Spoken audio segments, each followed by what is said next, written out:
Altered Beast, a video game that would function as a loud, bold and attention-grabbing title in the arcade that would later double up as the Sega Mega Drive's first ever packing game. Before Sonic the Hedgehog was around, this was the franchise that Sega were relying on to try and help deliver console sales. Due to the game's historical significance and stimulating aesthetics, this game refuses to die and resurfaces in collections and as part of online services, console generation after console generation. However, did you know that years after the first time this game hit the market, other Altered Beast games would see release too? When it comes to such titles, we've already recently covered the awful Altered Beast PS2 game on here, so today we are going to look at a sequel that graphics and gameplay wise fall much closer in line with the original. Hello ladies and gentlemen, Big Daddy Top Hat here. This is the story of Altered Beast, Guardian of the Realms, another forgotten Altered Beast sequel. Yeah! When it comes to video game history, few games from the 80s are quite as polarising as that of Altered Beast. I'm sure that most retro gamers are very aware of the somewhat divisive nature of this side-scrolling beat-em-up, which occupies an odd space in a great number of players' hearts. One where even those who profess their love for it know full well there are many issues with the game. Developed by the legendary Golden Axe designer and current president of Sega of China of all places, Makoto Yoshida, he dazzled the world with the arcade original, delivering flashy graphics and eye-popping transformations that are incredibly well received by those in both America and Europe, despite a lukewarm reception in its native Japan. Children gleefully forked out entire chunks of their pocket money to play a few rounds, even though it could be argued that it was just the video game equivalent of those slightly naff Animorph books. In this vintage game, players were tasked with the unenviable task of rescuing the daughter of ancient Greek ultra god Zeus from the clutches of the Nosferatu cosplayer Neph. Wise from your grave, said with all the vocal impact of Jonathan Ross, is an enduring memory for Sega fanboys, and a far more pleasant one than that of literally every other facet of the game. Past the game's release, with 16-bit gaming at home becoming increasingly more impressive and popular, the title would soon be eclipsed by the likes of Golden Axe, Streets of Rage and Sonic the Hedgehog soon after. So after the Mega Drive release and a glut of ports to every home computer format under the sun, things went quite quiet on the Altered Beast front, with gamers moving on to better things.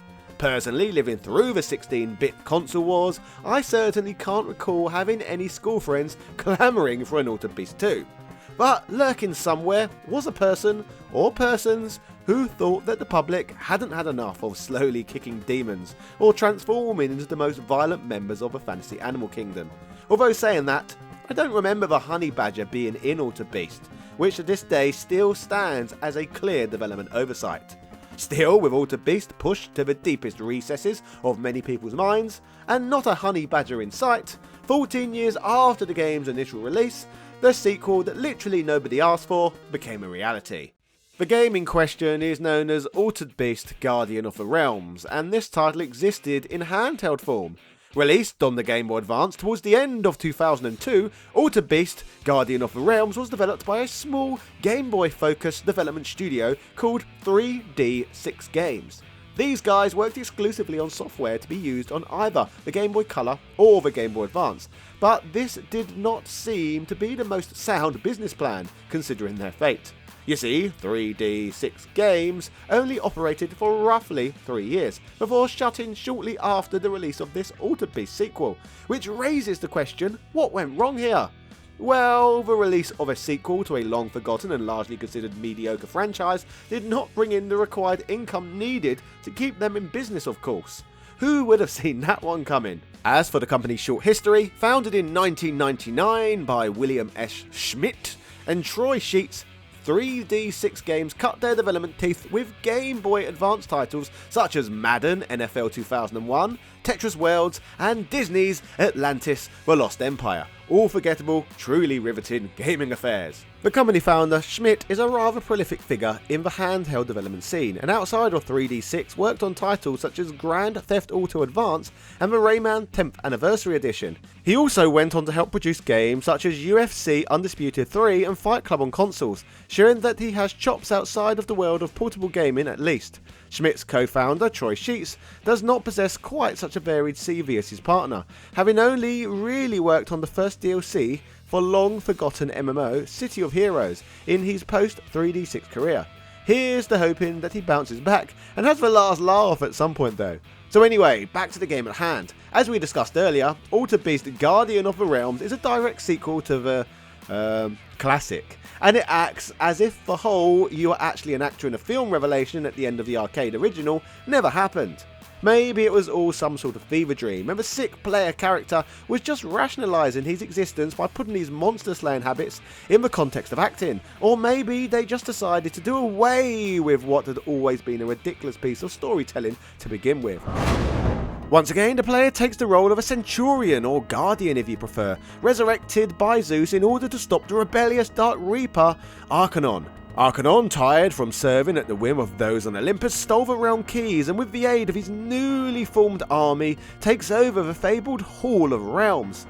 Seething at this betrayal, Zeus resurrects your bony behind to handle the problem, instead of dirtying his own lightning bolts taking down this powerful villain himself. However, you of course are not completely powerless in this affair, due to the fact that, as expected, Zeus gives you the power of metamorphosis, granting the former corpse you control the ability to shift form into a variety of human-animal hybrids. A strong skill indeed, although I still think that the god of all gods is probably better equipped to handle this beef between deities and to save the entire universe than what is essentially a zombie with a pretty snazzy party trick. But what do I know? I'm the guy complaining about the lack of honey badgers in gaming. Speaking of games involving gods and Greek mythology, also games that lack honey badgers, franchises such as the God of War series have now massively outshined Altered Beast's significance. I can get you a huge 39% off of Ragnarok for the PS5 and thousands of huge discounts on other modern titles too. How about Shenmue 3 for under $3 for example? Get massive bargains and support this channel simultaneously by using my links via the pinned comment. Happy shopping! As for Guardian of the Realms, without a honey badger at all to talk about, the iconic wolf form makes a return from the original game, alongside the dragon and tiger forms, providing a quick nostalgia hit for those returning to the series. Accompanying these familiar transformations, 3D6 Games added a further 7 brand new animal forms for all the furries out there who salivate and fantasize over being inside them. Amongst these, we have a scintillating snake form, a shocking shark, a radical rhinoceros, and an elegant eagle, which all provide a far greater variety of different attacks than the previous entry in the quest to once again slay demons with. Further new additions include a scorpion form, a chimera-esque form, and most bizarrely, a spiked turtle form. Cowabunga indeed. Building on the gameplay, there are also talismans that you can collect through the title that slightly beef up your harem of animal alter egos. Once again, offering more depth, arguably at least, than the Altered Beast which started it all. Alongside these talismans are various different buffs, heals, and shields that can be found throughout the stages.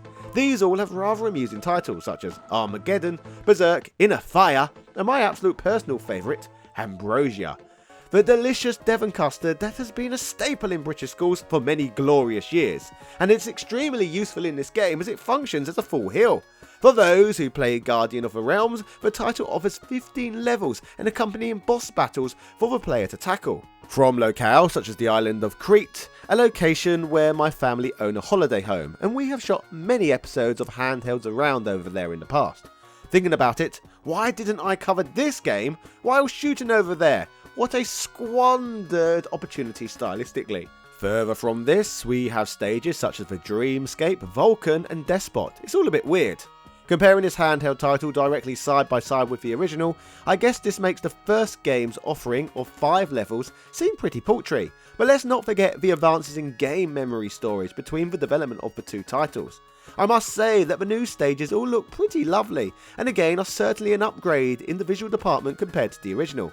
In terms of other changes, these levels contain destructible assets, a series first, and are jam-packed with projectiles and enemies. The sprites, while small thanks to the Game Boy Advance's petite screen, look reasonably detailed, although the animation is rather choppy unfortunately.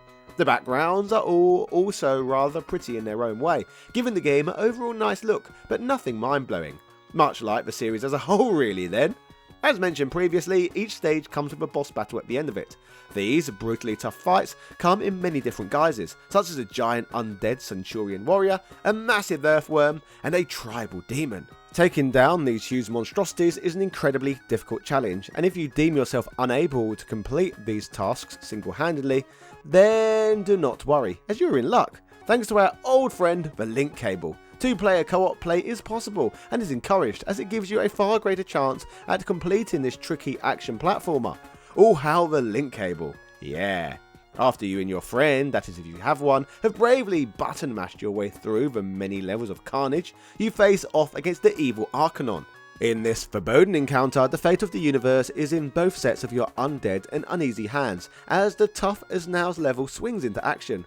After a long battle against the goat-hooved Crimson Nightmare, the resurrected Guardian vanquishes Arcanon, who chooses to react like Darth Vader upon hearing the news of Padme's death. Glorious. With the universe saved and balance restored to the realms, the player is rewarded with a pat on the back from Big Daddy Zeus, and given the job of guarding the gates to the realm of eternity. Awesome, I think. Much like its predecessor, Altered Beast Guardian of the Realms split critics and audiences right down the middle. It earned a metascore of 63 on Metacritic, with reviewers praising the new animal forms and the wide variety of levels on offer. Unfortunately, many also felt it suffered from the same issues of repetition and shallow gameplay that the original Altered Beast also suffered from. However, pretty much every critic agreed on one undeniable truth. Guardian of the Realms is a better game and experience than the original Altered Beast, which I guess makes it all the more annoying that we continue to get the arcade Mega Drive conversion ported to every system for every compilation under the sun. This game won't die, it keeps rising from its grave. Reflecting on this game's history, we should say well done on this occasion to 3D6 Games for creating a mediocre sequel that surpassed the first game in almost every aspect. Still, it did not do 3D6 enough good in the financial department to save the company. Despite the company's demise, they did resurface briefly a decade later in 2012, where they would go through a brief stint of releasing mobile games. It seems that everything rises from its grave associated with this franchise. Guardian of the Realms is a sequel that no one asked for, and few people still have ever played, but is it worth a go for yourself? Well, I'm not sure, but you know what they say, one man's junk is another man's treasure, and you may very well experience some pleasure from this oddity. Speaking of pleasure, don't forget you can get massive discounts on modern games and support my work simultaneously by using my instant gaming link down below. Or you can support my work in a more direct and personal way by visiting my Patreon page. I even have exclusive videos over there. Yeah, cheerio.